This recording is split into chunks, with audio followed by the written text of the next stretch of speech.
Ryan, how you doing? Thanks for joining me today. Thank you for accepting the invitation to offer an insight into how you got to Western United. Obviously, you're a local Coffs Harbour boy. Maybe if you can just give us an insight into obviously where it all began for you and how it progressed from going from Coffs Harbour to Western United FC. Yeah, thanks for having me, Jack. Good to be here. I moved to Coffs at an early age. I think when I was 4. Obviously, before I started playing football.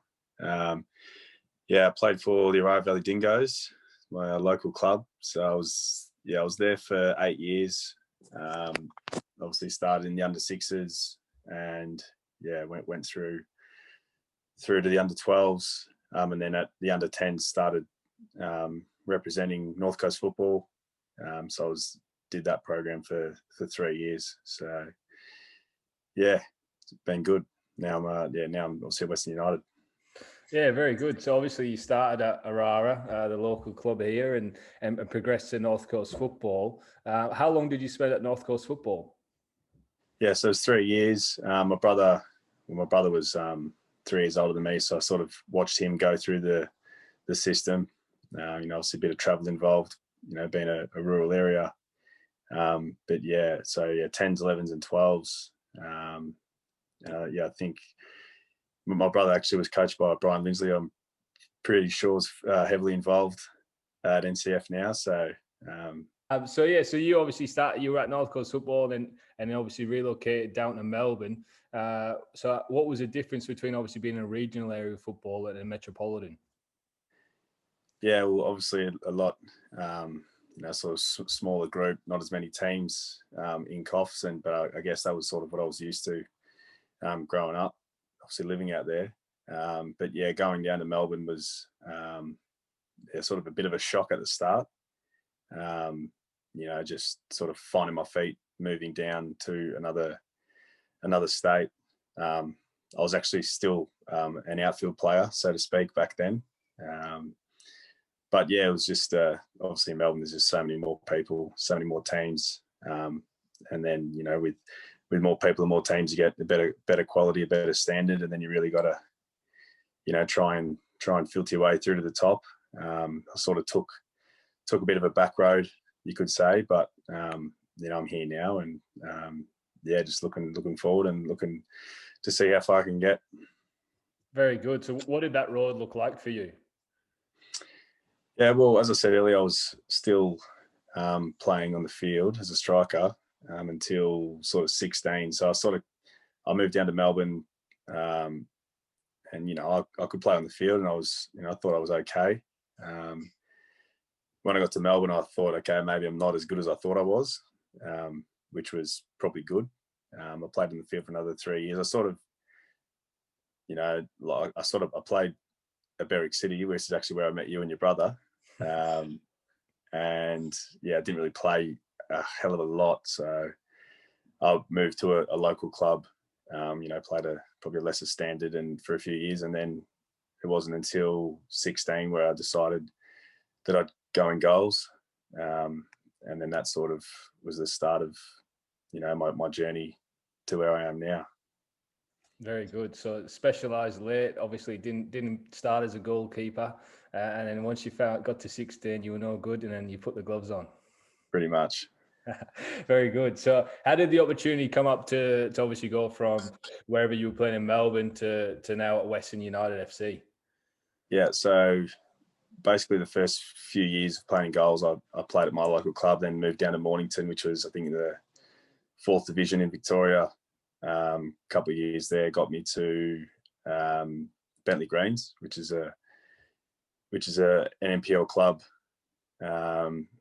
And yeah, got the opportunity. Well, I first signed as a number 2, so I was on the bench for a season, got a few games, and then the following year, was able to be the first choice. Had four very good seasons where we were, very successful. I think we won, 3 grand finals, a couple of cups. We had a lot of games in the FA Cup as well, which was a good way to sort of showcase what I could do on sort of a national level. Games being televised and that helped. And then, yeah, just on-field success sort of probably put my name forward. And then, yeah, so what happened was I was actually went away after our 2019 grand final. I went away to Europe for 6 weeks on sort of a bit of a holiday. And then when I got back, one of the goalkeepers at Western United ruptured his ACL, obviously, which isn't, you don't wish that upon anyone, but that gave me an opportunity to sign as injury replacement last season. And that was initially for 3 months. And then I signed for another 3 months. Like the next 3 months was till the end of the season. So had that time to sort of, work on the professionalism side of the game, which are probably one thing I did lack, because it's a, different kettle of fish sort of when you get with the big boys. Managed to play one game last year away at Adelaide. I made my debut, come off the bench about 10 minutes in. Our keeper went down with concussion, so made my debut and I did all right. We won 5-1. And then I've recently signed a 2-year extension, so feel at home now, and looking forward to see what comes next. Yeah, so that's brilliant news, and obviously congrats on the 2-year extension. That's massive for any footballer. Obviously, it's been a long journey for you. You haven't just gone from point A or from point B to point A straight away. You've had a long journeyed road, started at the bottom, and worked your way up to the top. What has there been any setbacks along the way? Yeah, I'd say setbacks. Just because I started late, I was never really in any of the youth systems or youth setups. Because obviously at 16 I sort of went in goals, but I still sort of had to learn the position. I was had your basic hand-eye coordination and that. I'd played a few games in goals, but I was still sort of starting again essentially. But yeah, like I had a couple of sniffs. I went into Victory for a week. I was sort of trialing for the youth team at, I think it was Melbourne Heart back then. But yeah, sort of just I guess, well, not being selected is sort of a, you're not good enough yet. And that was sort of the main things, setbacks. And then I actually got an opportunity in 2018 to trial at Newcastle Jets. Went up there for a week. Again, I did pretty well, but they opted to sign another goalkeeper, which is fair enough. That's the way it goes. But yeah, just not giving up, and eventually it sort of all worked out for me. You could say with a bit of luck, but I think we all need luck to get where we want to be. Yeah, luck and a bit of hard work. So obviously you've always found yourself back in the NPL. So the NPL has been critical for you to make it as a professional footballer. What values have you taken away from obviously those setbacks, being in the NPL, and what it's taken to get you to that next level? I think just not giving up. The whole time I knew I was close, but you got to sort of keep knocking on the door till they open it. I think on-field success was probably one of the biggest factors to me getting where I am now.